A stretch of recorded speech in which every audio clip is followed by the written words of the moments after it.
welcome to Jaipur Literary Festival. Now, this venue, I was told, was for the youth of today, the young people. So I'm glad to see some of you youthful types down here. Hello. Hello. And you oldies at the back, you're also allowed. So welcome to everyone, children of all ages. Okay, introductions. My name's Anita Roy. I am a publisher, and the name of my publishing house is Young Zuban. And we publish books for children and young adults in India, based in Delhi.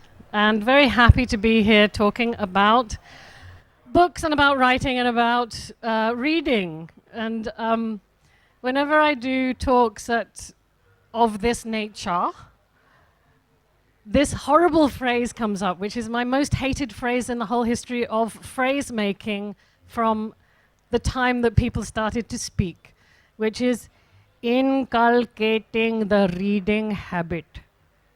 Okay?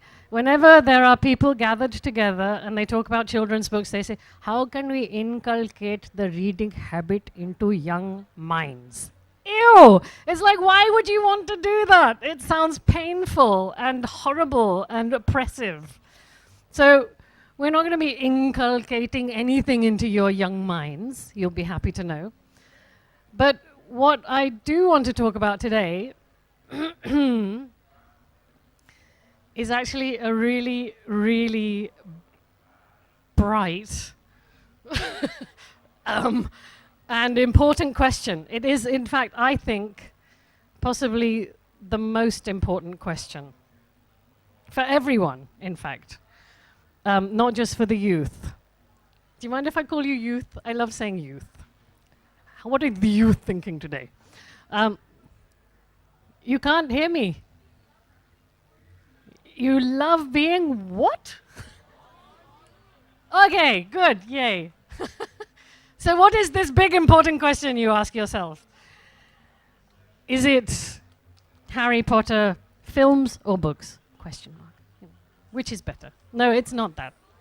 Books, yeah, good, okay. Point, tick.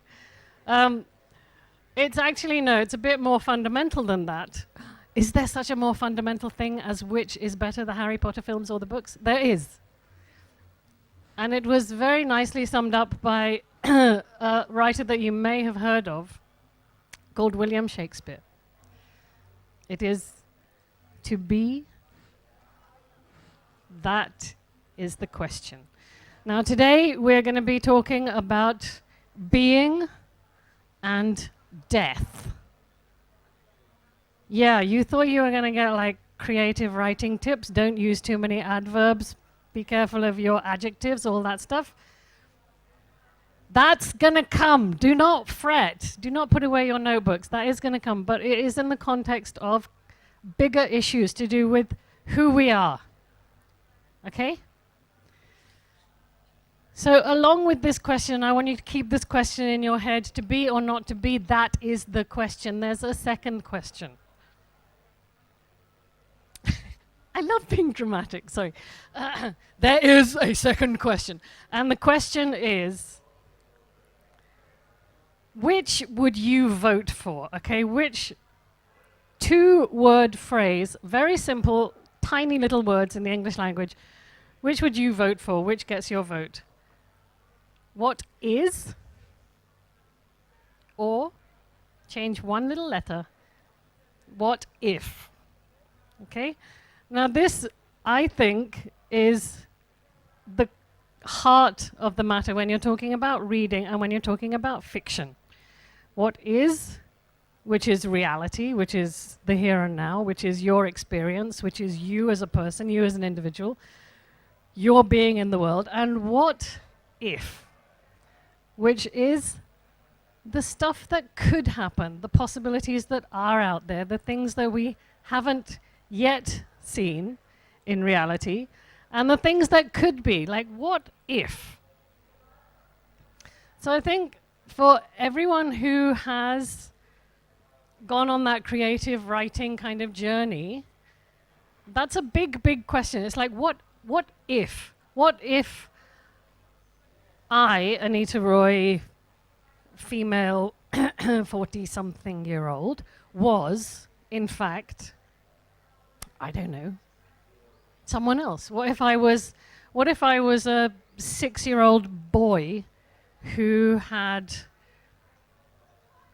a speech impediment, who couldn't ever say the letter R? Okay, what would that be like? What kind of person would that be like? How would I sound? How would I look? What would other people see when they looked at me, this little 6-year-old boy? How would I see you, or what would I be doing up here if I was that person? So then you have the big what if, which takes you on an imaginative journey, and it takes you on a creative journey to try and persuade the person that's reading your story that this is not a what if at all. It is, in fact, what is. So what a writer does, I think, or a good writer, is to take a what if and to make the reader believe it's a what is. And I think that I think one of the nice things about being a children's publisher and talking to kids about this kind of stuff is that actually you can't be very highfalutin about these things. You can't necessarily use very, very big, complicated words and concepts if you're talking to a class full of 6-year-olds. But if you say to them, okay, let's think about what is, and then let's think about what if, and then let's try and make the what if into a what is. It's like a brilliant magic trick, yeah? So these are the two, this is actually the fundamental thing about becoming a writer, is how do you do this magic trick? Are you all with me, Saloni? Yeah? Yes, ma'am. See, whenever I get nervous, I'm going to turn to Saloni and say, is that okay? And she'll say, yes, ma'am, because that's what she says. And that makes me feel a lot better. And now I had a whole bunch of notes here to help me because I don't have a PowerPoint. So this makes me feel a little safer. So I want to also share with you this idea that we are, human beings. I'm sorry, I'm going to pick on you because you're youthful and you're sitting down here. Did you know that of all of the creatures in the whole world, we're the only creatures that tell stories? No. Well, I'm telling you. See, it's true. And in fact, there was this guy called Jonathan Gottschall who wrote an entire book about this, and the title of the book was The Storytelling Animal. So in kids' books, you get a lot of animals, right? Winnie the Pooh, Fox in Socks. Name me some other children's animal stories. Huh? Fox and the Hound, Watership Down. Well, that's not really a children's book, but yeah. Okay, so they're all full of animals. So but I quite like this idea that actually we, these big two-legged clomping great animal things, we're the only ones that tell stories. And why is that? I think it is something to do with language, yeah. But I think it might also be to do with this thing of the what if, right? Because very, very, very, very, very small babies and animals and some people, I won't name names, only deal with the what is. If you play a trick on a grown-up person or even a youthful person like yourself, where you hide something in a cup and you pretend that it's somewhere else and you say, where's the thing? And they say, oh, well, we know it's in that cup, but you think it's in that cup. And what if it is and what if it isn't?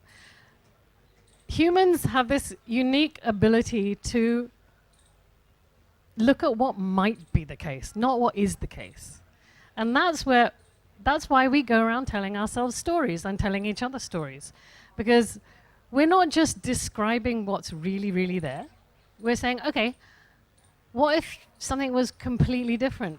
Now, when you say to someone, what if something was completely different? There then happens this magical transference thing, where this thing which does not exist in the world, where you cannot go up and say, look, that is what I mean, suddenly exists in this third space, which is the space between you as the author and your reader. Now, not Jonathan Goldschall, Stephen King, who is a great writer, that's a bloody scary writer. Oh my God, have you read any Stephen King? Were you able to sleep ever again? No. But he has this great example in his book, which is called On Writing, where he says, okay, what is creative writing? I mean, he's talking about fiction here. So he's saying, what is writing?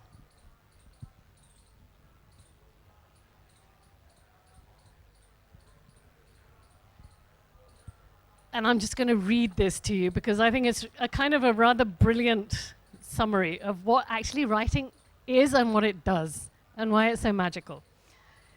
What writing is? Telepathy. Of course. It's funny when you think about it.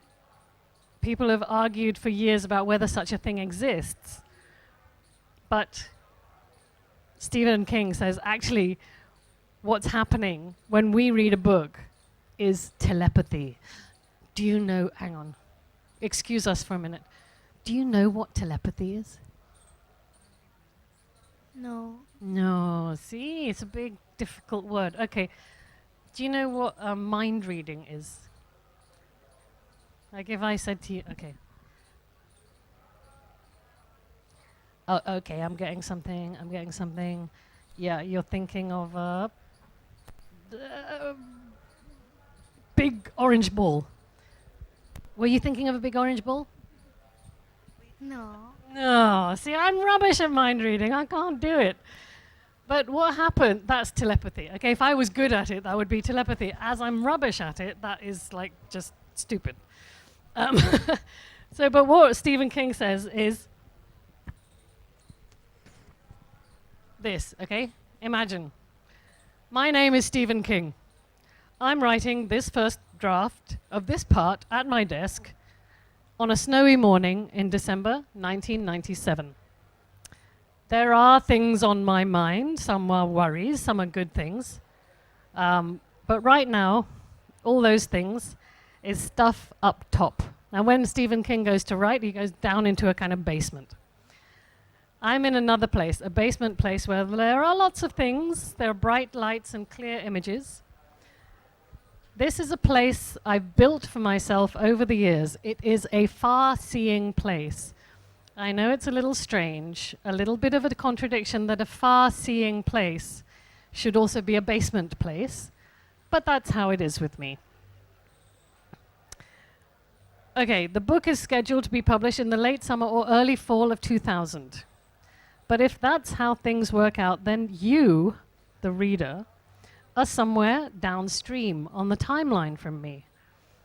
But you're quite likely in your own far-seeing place, the one where you go to receive telepathic messages.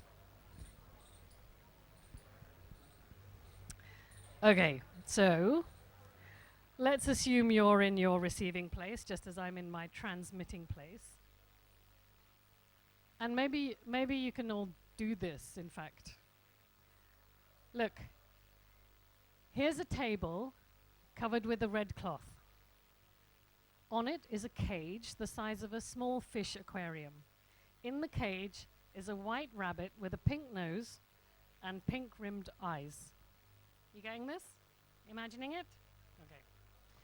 On its back, clearly marked in blue ink, is the numeral 8. Got it? Saloni? Yes, ma'am. Good. Okay. Do we see the same thing? We'd have to get together and compare notes to be absolutely sure, but I think we do. There'll be necessary variations. Of course, some receivers, you lot, will see a cloth which is turkey red. Others will see one that's scarlet, while others still may see in other shades. To the colorblind receivers, the red tablecloth is the dark gray of cigar ashes. Some may have scalloped edges, some may see straight ones. Decorative souls may add a little bit of lace. And welcome to it. It's my tablecloth, it's your tablecloth. Knock yourselves out.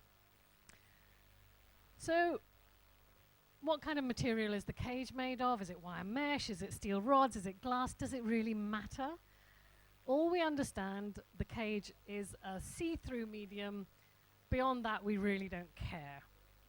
The most interesting thing here isn't even the carrot-munching rabbit in the cage, but the number on its back.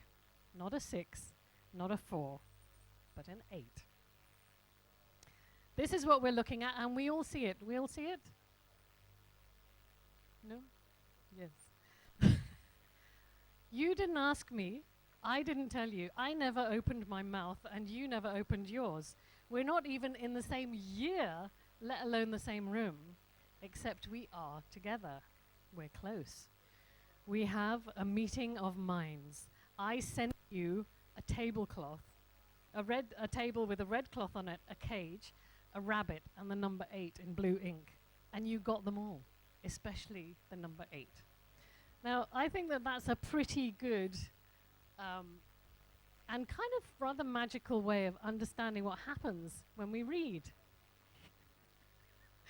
And it is also a way of thinking about what it is that we want to do when we write. Now, of the youthful and not so youthful people in this audience, how many of you, hands up please, have ever in your lives tried to write a story, a made-up story, a piece of fiction? Show.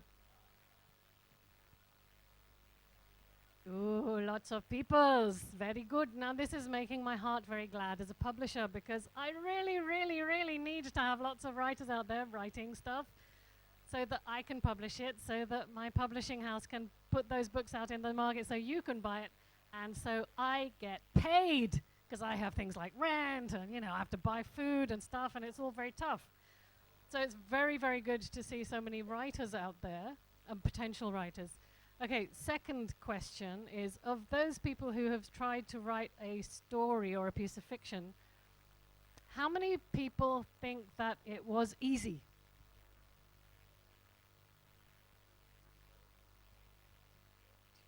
Okay, 3, 4. Oh, cool. Third question, how many people of those people that wrote something thought it was really good?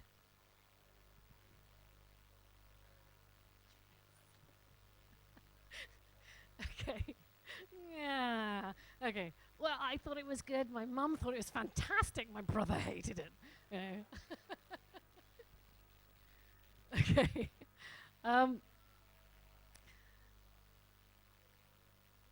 You didn't like it. You weren't allowed to read it. You weren't allowed to read your own writing. Oh. Oh. Okay. Okay. Okay, good question. Okay, out of all those people, who showed their story secretly or not secretly to somebody else? Okay, keep your hands up, keep your hands up. Put your hand down if that other person was directly related to you, like your family person. Put your hand down. Okay. Put your hand down if the other person had useful and good things to say about your work that you then went back to your story and worked on further. Okay, keep your hands up if the person who gave you that good and useful feedback was a friend of yours. Oh, hang on, I've lost this thread as well. Okay, keep your hands up. If the person who gave you that feedback was a friend of yours, put your hand down. Oh, this hand is going up and down and up and down. Okay. And keep your hand up if the feedback was all positive. keep your hand up if the feedback was all positive. They just loved it. Okay. Hey. Okay. See me afterwards. I might publish you.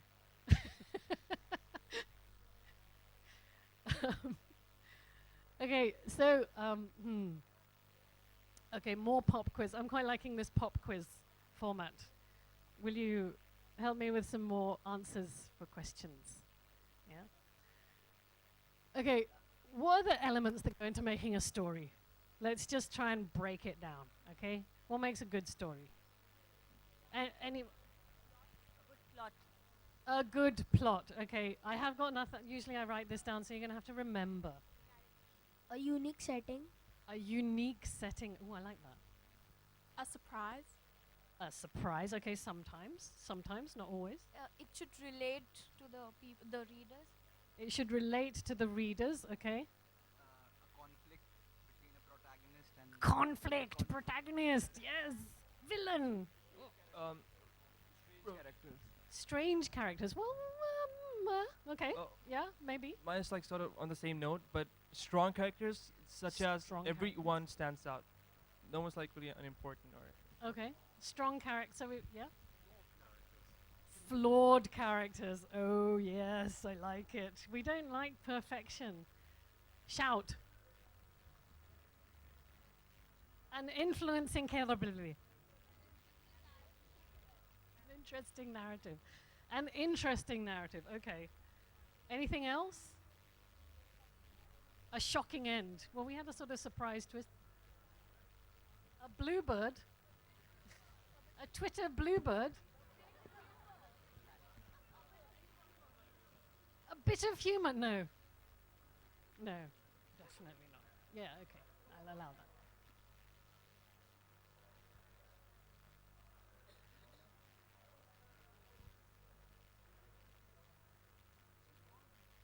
It should haunt you. Okay. Ooh, okay. Okay, just one quote from a very famous writer, Franz Kafka. Huh. A book should be a axe for the broken free inside. So it should be like a book or a story or something. It should be something that should haunt you, that should make you think, and after reading it, after like many days, you remember that story and you're able to still feel it inside you. Okay, so we've got plot, we've got strong characters, we've got something that haunts you, we've got conflict, resolution, surprise, humor, strange. No, there was some strong characters, flawed characters.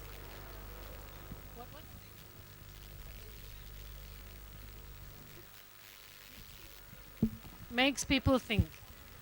Okay, negative or positive, but you have to think. Okay. I think it's really powerful if the author is able to communicate like intangible or like incommunicable textures that you feel in emotions to people through words.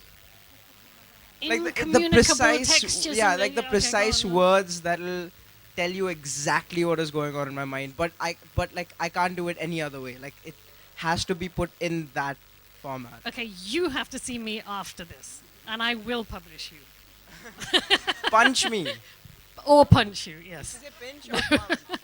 I Oh, think sorry. that's yes. No, that's very, very good because what you have put your finger on there is exactly what makes good writing. It is the exact, precise words for that exact thing, right? However, having said yes to all of that, and I think you're completely spot on, I think there is a problem with what you're saying, which is that, see, whenever anyone, whether it's a young guy like you, how old are you? 10. 10. Okay, whether it's a 10-year-old or whether it's a, okay, how old are you? 50-something. 50-something, okay. So basically, no matter what your age, when you sit down to write something which is the exact, precise, brilliant words that are needed to pin down that exact incommunicable texture of thing such that it completely transfers from my brain to your brain, you're going to fail. and you're going to give up and you're going to do gardening instead, or you're going to, you know, play a really cool video game or something, because it's just much, it's too hard, yeah. And it's just like, it's not going to happen. So I think the important thing for all you youthful writers, I keep getting back to this youth, but there's like lots of really old people here, but I think it's, including me, yeah, me too, I bet I'm older than you, yeah, youth. Okay, so, but I think that the best thing that you can, the bestest thing ever that you can do to become a writer, you know what it is? Is to give yourself the permission to write absolute crap. Okay? Give yourself the permission to write rubbish. Biggest hand of the day. Because what stops creativity is an anxiety about perfection. Yeah? The first draft of every single novel ever written, and that includes, you know, Kafka and Shakespeare and even Cormac McCarthy, or, you know, David Mitchell or Jonathan Franzen, is rubbish. I mean, the first time you write down anything, it's going to be rubbish, right? So give yourselves the permission to just not worry about it. Just, okay, this is going to be crap, but I'm going to write it anyway. Then you go back and you think about it, and you think about it, and you read it, and you maybe give it to someone else to read who's not your mother or your granny or anyone in your family, actually, because they're going to love it because they love you. And, you know, it's hard giving difficult feedback back to an author, because whenever, and I do this a lot, I have to reject people for a living. Can you imagine? Isn't that horrible? Horrible. So I know that as a writer, and I'm also a writer, so I'm like sitting on that side of the desk, I'm sitting on this side of the desk, I'm saying, so what do you think about my manuscript? And then I go, well, you know, and I'm thinking, oh God, it's rubbish. And I'm thinking, oh, how can I say that nicely to someone, because they've gone to all this trouble to write, and writing's really difficult, right? No matter what you think of it, something of yourself leaks out onto that page for everyone to see. And it is small and trembling and vulnerable, and it's scary. You show this to somebody else, and you usually do show it to your mum, because you think, at least she will like it. She'll say I'm good and I'm clever and I'm funny. But it's another thing to put that work out into the world and say, okay, other people are going to have a lot of things to say about this, and some of them may be cruel and hurtful, and that's a little piece of my soul. Damn it. I don't know where I'm going with this story. To get some water. Also, what is the time? I mean, I just ramble on. I have time, Anita. Okay, so I'll ramble on a bit. Okay, with your permission, I shall ramble on a little more. You can have 15 minutes and then 10 minutes Q&A. Yeah, okay. So let's go back to the vital, important life and death question that we started with, shall we? Which was, can you remember? What if and what is? Close. So to be or not to be? To be or not to be. Now, there's an easier question, which is to write or not to write. That's an easy one to answer, because the answer is, well, not necessarily. If you're rubbish, then I would say not write. You know, do something else that you're good at. But that's my cruel publishing head talking. Of course, my compassionate writerly self says, of course you must write. Everyone has a book in them. Then my cruel publishing head says, but just don't send it to me. I'm so mean. Oh, God. Okay, so to write or not to write.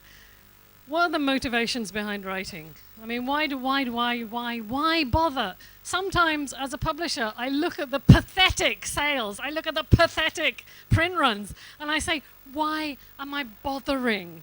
Nobody's interested in this stuff. Nobody's reading. They're all doing much more interesting things. They're playing video games, they're gardening, they're cooking, they're looking after their children. Life is short. Why spend all that time sitting there with a book in your hand? What's the point? Shocked and horrified faces from the Jaipur Literary Festival crowd at this blasphemy. No, seriously. I mean, life is short, right? We're all going to die. We're all going to die. I think one of the things that Gloria Steinem just said over there, which really struck home to me, was whatever you're doing, however small, do it as though it matters. Do it because it matters. Writing is not something sort of super sacred. You don't just, you don't have to be a genius person in a perfect setting to do it. But it's also, and it is also something that we can all do, regardless of our language skills, whether we have a computer, whether we have a piece of paper and a pencil. As long as you've got something to scribble on, you can write. But writing like we're talking about it, writing, creative writing, it's not meaningless. It is not just washing your car or something meaningless. I can't think what that would be. But there is something magical and sacred going on, and you need to respect that, whilst giving yourself the all-important permission to be rubbish at it and to do a lot of it before you come up with something that is even a quarter of the way good. And don't be scared of the crap that you produce, because everyone produces a lot of rubbish before they get to something that is good. And don't also be the other big killer of creativity is thinking that you have to have something to say. Like when you say, why do you write? Why do you write? You'll hear this a lot over the next few days. People will say to authors, and the place is just infested with authors, right? They're just crawling out of the woodwork, and they're saying all this stuff, and people are saying, yeah, but where do you write, and what's your routine, and why, blah. And don't think to yourself, I really have something to say. Because, I don't know, but maybe it's not there for some people. Maybe some people think, I really have something to say.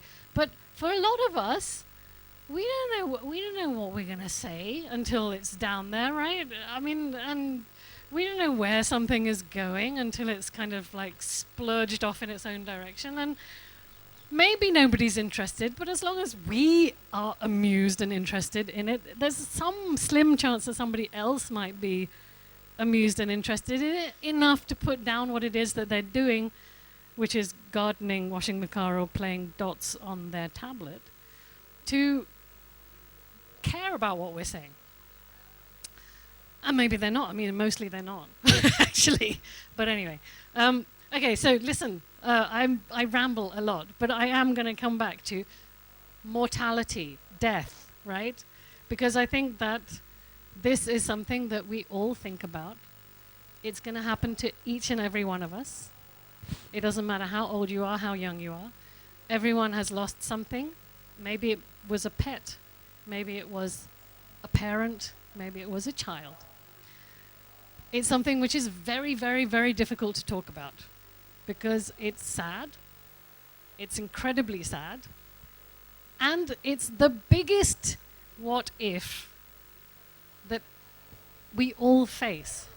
Because from time immemorial, storytelling animal that we are, we have been telling ourselves stories about what happens after I die. What is it like?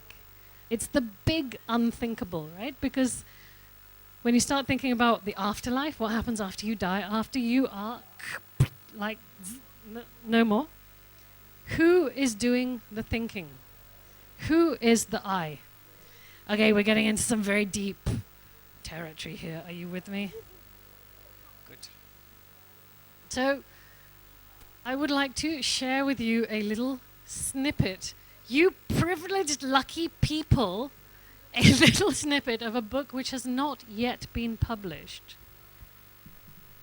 which started off with a big what if. And it is that what if what if, and this is actually a really, okay, it's a really hard question. It's possibly the hardest question that I have asked of myself, being a mother. What if my child died? Okay? It was the absolutely worstest possible thing I could possibly even imagine. In fact, I couldn't imagine it. But what I found was that inside that unimaginably horrible thought was a story. And I wanted to write that story for children, the youth, which was about, I don't want to say life after death, but actually a school after death. Yes, I know. Well, so I started to imagine, like, okay, how do we even begin to talk about a subject which is so completely vital to all of us, which we're all going to have to face at some point in our lives. We're going to have to face loss and grief and sadness. And how do I talk about this stuff without making a really, really depressing and sad and grief-stricken book? Which I can't do because, as you can tell, I'm a not very serious person. And then I thought, okay, how do I even like begin to talk about this stuff in a way which children are gonna like go, oh yeah, I know what you mean. So I came up with the first line of my novel, which I would like to just like showcase to you right now before my time runs out and they actually have to shoot me and physically prise the mic away, which is, okay, ready? First line. You have to tell me if you want to read on, okay? And you have to switch off your phone. Okay, first line is, homework, but I'm dead. Do you want to know who says that and why they say that? Yes. Saloni, say yes, ma'am. Okay, so I'm just gonna, in the last couple of minutes, and I say we, very sort of like, there's lots of us up here. Before we take questions, I would just like to share with you just the first like opening bit of my as yet unpublished novel, which I still am a bit confused about the title of, but I think might be called How to Be Dead. Okay. And also because I really like storytelling, and everyone likes being told stories, right? Please say yes. Yes. Okay. Also because I have the mic. All right, chapter 1. Homework, cried Jose in dismay, but I'm dead. You didn't think a little thing like that would stop them, did you? Said Mishi. She flicked her pigtails back off her shoulder and turned back to her worksheet. Jose sighed. He never expected death to be like this. He never expected it at all, truth be told. Nobody ever did. It's the one thing in life that is 100% guaranteed to happen to everybody, but nobody believes it will ever happen to them. At least that's what Ajja said to him last summer as they sat on the swing side by side on the veranda shelling peas. Jose remembered thinking at the time that it was a really odd thing to say. I mean, he thought to himself, looking up at his grandfather's beaky profile, surely he must know he's going to die soon. I mean, he's old, like at least 50, maybe more. But it was just different for Jose. He was just a kid. And as far as he knew, life stretched out ahead and all around him as limitless as the great shining dome of the sky, on and on beyond the horizon. Except it hadn't. Jose put his head in his hands. It had certainly been quite a day. the first thing he knew, he was wishing, swooshing, zooming along a chute of silvery light, blah, blah, blah, blah, and then shot out the end, found himself on a green hillside. The grass was fresh and short and absolutely uniform, not a weed or a flower in sight. He stood up and slowly turned around. There wasn't a whisper of wind. The air was so still, he felt like he was standing inside a gigantic glass jar. A glass jar made of clouded glass, in fact, since from horizon to horizon, it was a single, softly lit grey. Not a tree, not a bird. Not those ones. Nothing. Just a small boy, and he gave a small start. How had he not noticed that before? A huge stone archway, standing on an empty hill. He walked slowly up to it, blah blah, and walks through, and he sees, no, he doesn't walk through because he can't, until he looks up and he reads the words that are carved on the top, and it says, Grave Pyres School for the Recently Deceased. At the sound of the voice, a wisp of smoke appeared in the air. It seemed to have materialized out of nowhere like a scrap of sky that had torn itself loose. It twisted and curled in on itself, growing denser and darker at each passing moment until it hung there, solid, dark metal.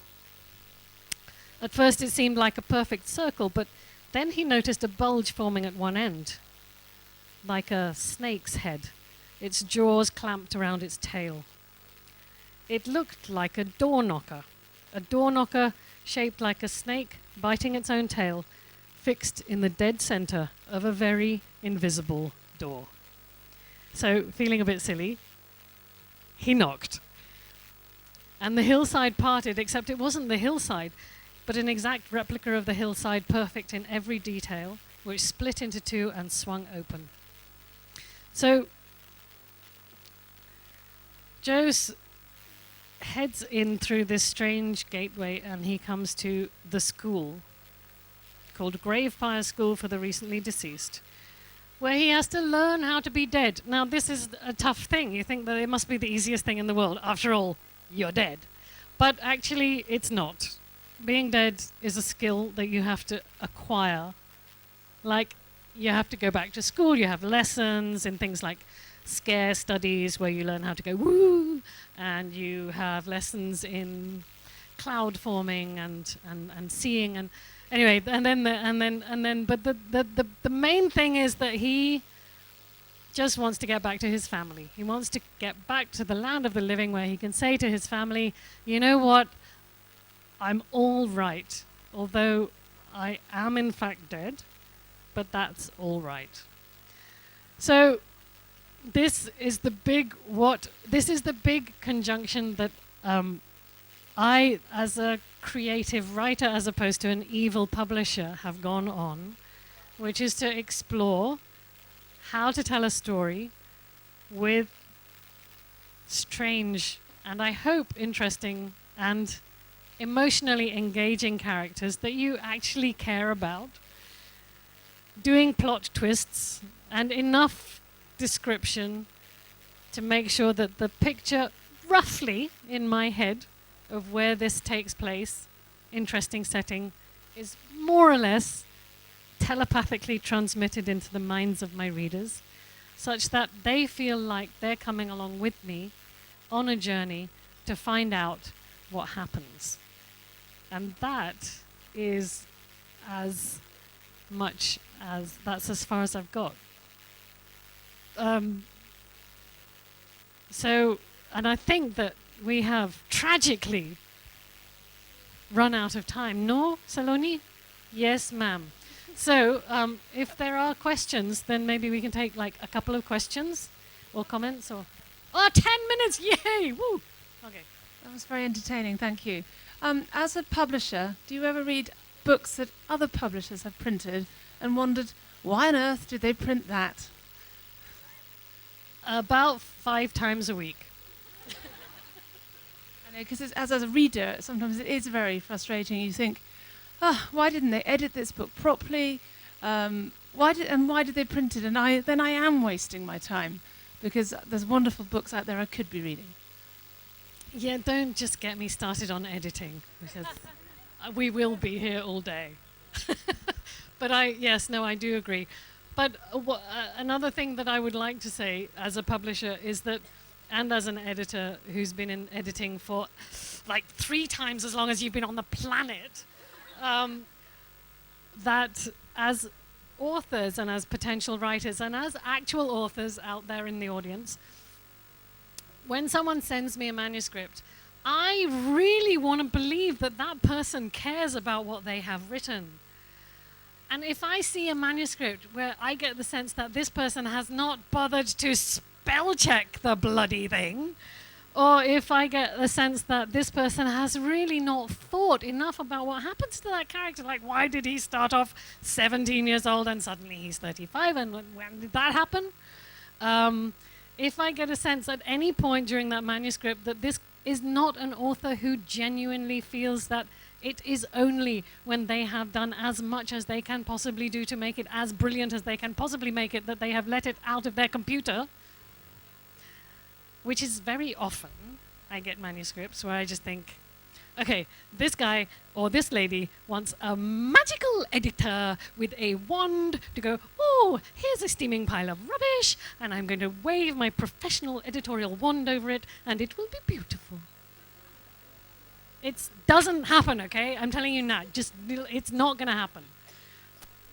Sorry. See what you mean? See what you've done, made me do? I was a fairy. I was the editorial fairy there for a minute.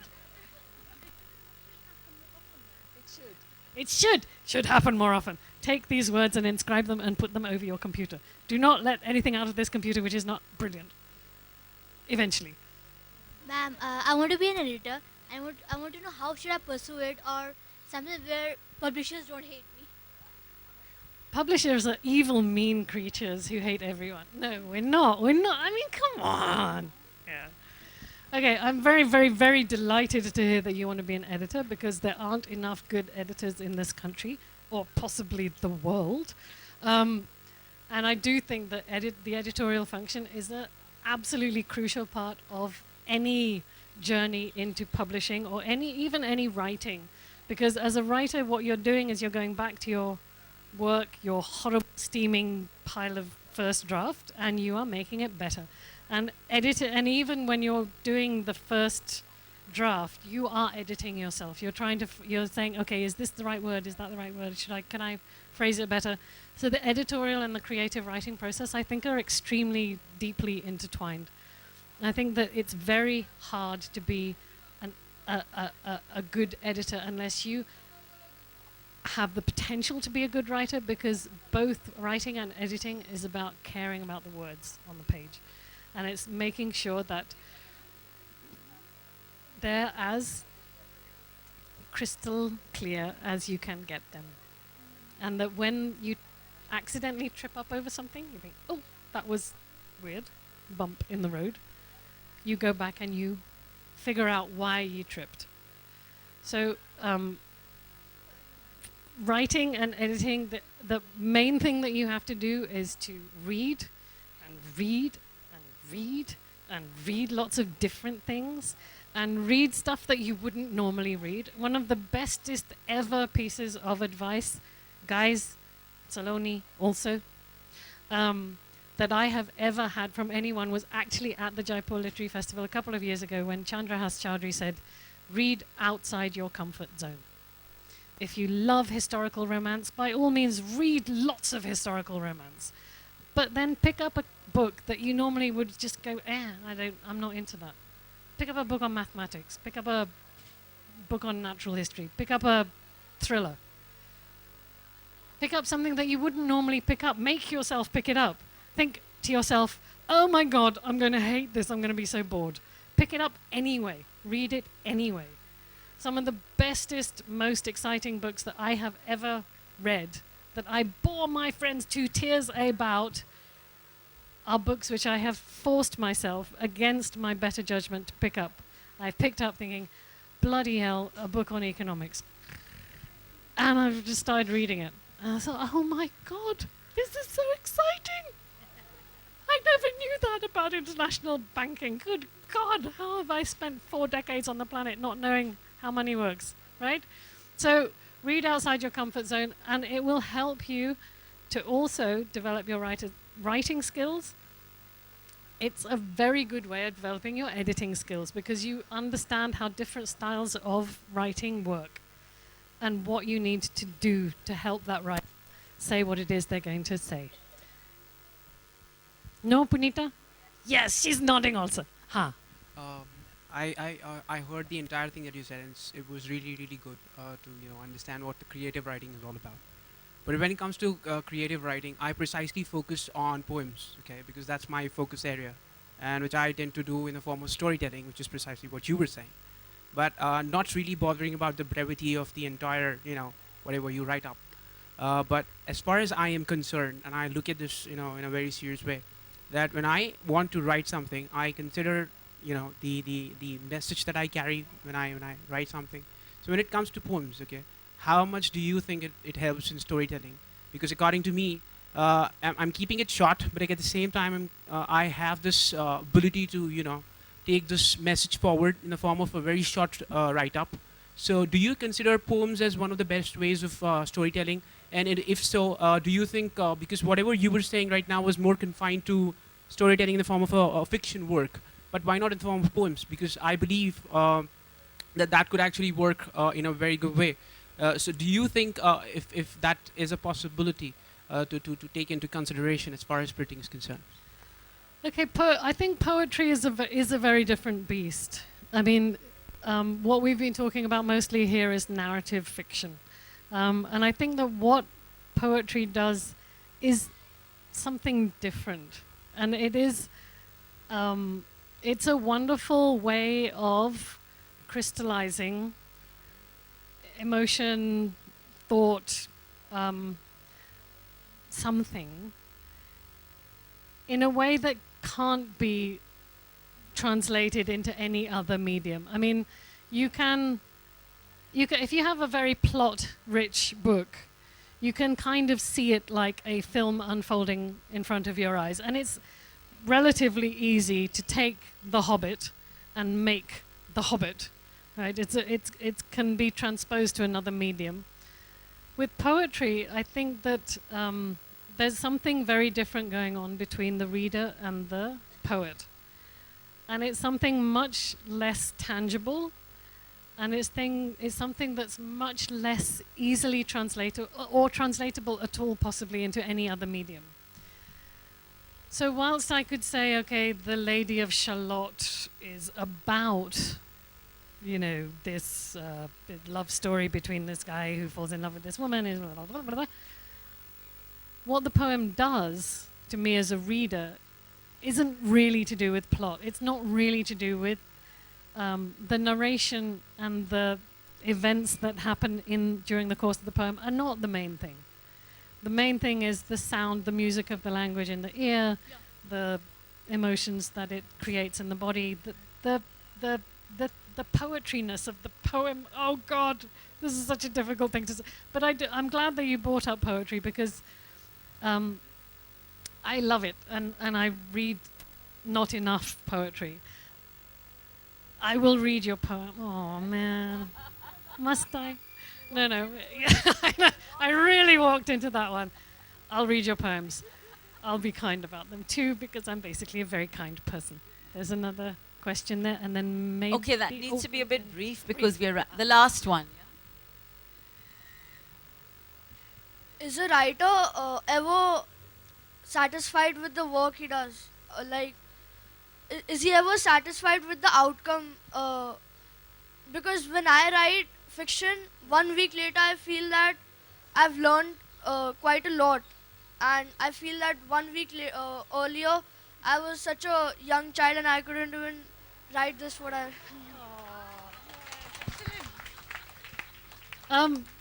That's a really good question. Well, I think one of the hardest things that you have to do as a writer is to not write. This is a weird thing to say, but when you finish writing a piece of work, and you've worked on it, and you've worked on it, and you've worked on it, you edited it, and you think it's as best as you can possibly do, and you really want to hit the send button, say, let me send this to Anita and see what she thinks. don't. Another great piece of advice that Stephen King has in his book on writing is that you have to let things lie, like bread, dough, because they rise when you're not looking at them. So finish your piece of writing, by all means. Work on it like hell, annoy your friends, drop out of Facebook, don't do anything else, don't eat, whatever. Work on your piece until you have driven your mother grey with worry. But then do something else. Just put it away. Just forget about it. Don't do anything. Don't rush into anything. And this is something that's really, really, really hard because you think, I am happy with this now. It's great. Bloody hell, this book is So what happened in your case in that week of thinking, oh my God, I was so young then? I was a mere 12 and 3/4, and now I'm 12 and 3/4 in a week. And a lot has changed. This is true. This is totally true. What happened to me, just to give you a little tiny weeny story, and I will shut up then, about this book, my book.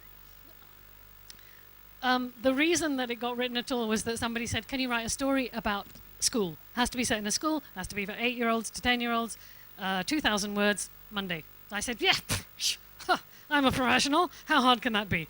I sat down, I banged out this story. It started with homework, but I'm dead. It ended with the way it currently ends. It was 3,000 words long. Okay, it's a bit too long. So then I called up this person and said, it's a bit too long. And she was like, no, it's fine, 1,000 words here or there. So, but then I knew in my heart of hearts that there was just way too little of this story. It was it started, there was this huge big ending, and it just got you there far too quickly. So you're like, what happened? Okay, we're here, that's it, that's over. And I showed it to a few people, and they said, it really needs to be longer. And I knew that they were right. So then I sat, and then I wrote more, and got to 11,000 words. Now this, for me as a writer, seemed like a very large number of words. And plenty, really, because life is short and there are other things to do. And I showed it to some people, and I thought that it was done. I thought, little novella, slim, children's book. And then people said, you need to do more of it.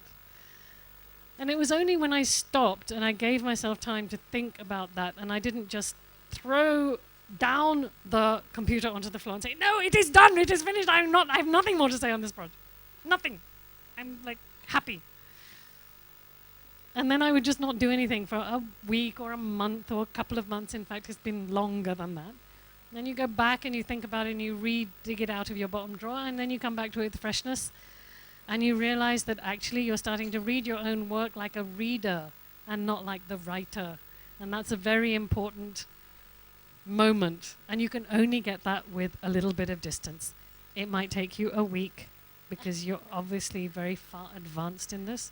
It took me months, but it's an important point to make. When you get to your work and you read it like a reader, you're much more likely to be critical of it, you're much more likely to see with the inconsistencies, you're much more likely to spot the cliches and all of that stuff, and you're much, much, much, much, much more likely at the end of the day to come out with a book which is halfway decent. Yay. Thank you, Anita. That was great fun.